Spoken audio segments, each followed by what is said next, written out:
English opposites. English opposites. Opposites waxay noqonayaan waxyaalaha iska soo horjeedo. Word waa ereygii, opposite waa wixii ka soo horjeeday. Absent joogo, present maqan. Absent joogo, present maqan. After kadib, before ka hor. After kadib, before ka hor. Begin below, stop jooji. Begin below, stop jooji. Best ugu fiican, worst ugu xun. Best ugu fiican, worst ugu xun.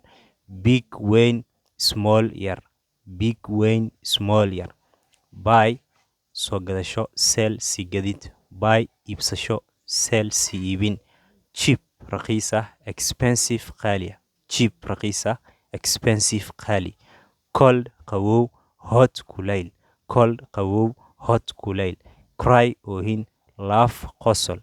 Cry oohin, laugh qosol ama qoslid. Dry qaleel, wet qoyaan. Dry qaleel, wet qoyaan.